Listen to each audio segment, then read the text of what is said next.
নবী যদি চাইতো বাদশাহী সুখ এই দুনিয়ায় আল্লাহর কাছ থেকে আদায় করতে পারতো কিনা? পৃথিবীর শ্রেষ্ঠ সিংহাসনে স্বর্ণের উপরে সাজিমের উপরে জীবন যাপন করে যাইতে পারতো কি পারতো না? আমার বন্ধু, আমার নবী যেই বিছানায় শুইতেন দামি কোনো বিছানা না। আমার নবী আম্মা জান আয়েশা রাদিয়াল্লাহু তাআলা আনহা কয়, আমার নবী যে বিছানায় শুইতো একটা পাটি গো, সকাল বেলা উঠলে নবীর শরীরে পাটির দাগ লাইগা থাকতো। ও আম্মা জান, আমার মায়েরা, আমার বোনেরা, এই দুনিয়াটা দুনিয়া না, দুনিয়া অল্প সময়। আমার নবীর অনুসরণ করো, আম্মা জান আয়েশার অনুসরণ করো, ফাতিমার অনুসরণ করো। আমার মায়েরা গো, একটু খেয়াল করে শুনবেন। অর্থ সম্পদ ছিল না, দরিদ্রের জিন্দেগি ছিল। ঘরটা একবারে কোনো কিছু দামি বিছানা আসবাব কিচ্ছু ছিল না, না ছিল খাট, না ছিল ড্রেসিং টেবিল, ওয়ার্ডরোব, কোনো দামি পোশাক আশাক ছিল না। খুব কষ্ট। আমার নবীর কাছে আবু বকর রাদিয়াল্লাহু তাআলা ছোটবেলা আম্মা জান আয়েশারে বিয়ে দিছে। আপনারা তো ইতিহাস জানেন, খেলার মানুষ ছিল, ছোটবেলা বিয়ে দিছে। ছোটবেলা আম্মা জান একদম ছোট পুতুল নিয়ে খেলা করে, বিভিন্ন খেলাধুলা করে। 8-9 বছর বয়স। এই সময় আমার নবীর কাছে আম্মা জানরে উঠাই দিছে আবু বকর রাদিয়াল্লাহু তাআলা। কেন উঠাই দিছে জানেননি? যেদিন আম্মা জানরে আমার নবীর কাছে উঠাই দিতেছে, আবু বকর রাদিয়াল্লাহু তাআলা ডাক দেয়া কয়, আয়েশা তুমি জানো নি কার সাথে তোমার বিয়ে দিয়েছি? আয়েশা রে, তুমি জানো নি কার জীবন সঙ্গিনী তোমারে বানায় দিছি? আয়েশা, আমার নবীর ঘরে কিন্তু দামি খাট নাই, দামি বিছানা নাই, দামি বিছানার চাদর নাই, ওয়ার্ডরোব ড্রেসিং টেবিল কিচ্ছু নাই। তোমারে দামি কোনো পোশাক পরাইতে পারবে না আমার নবী।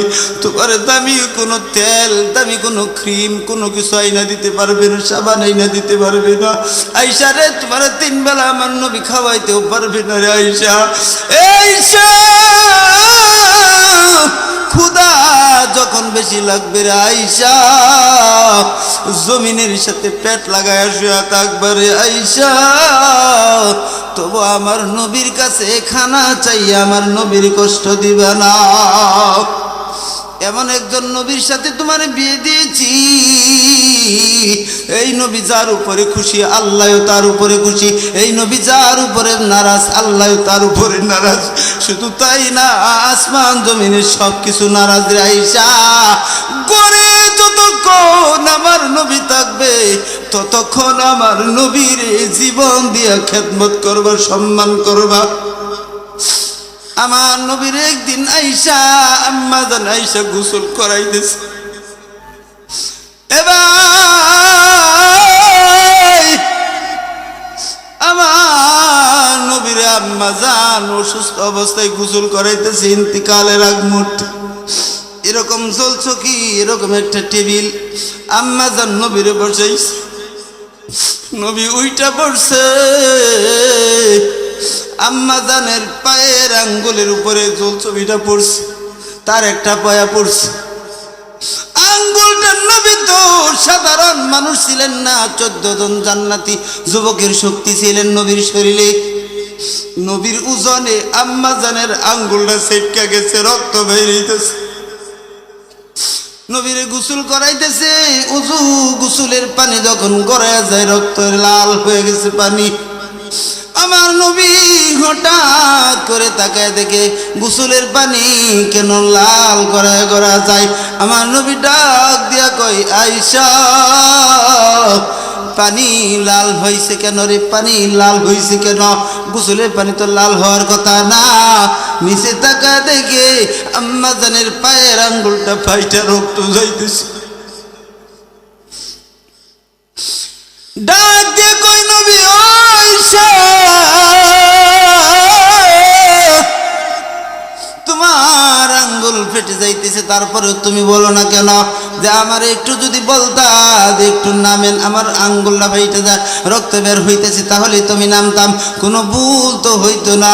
আম্মা জান আয়েশা কই, নবী গো,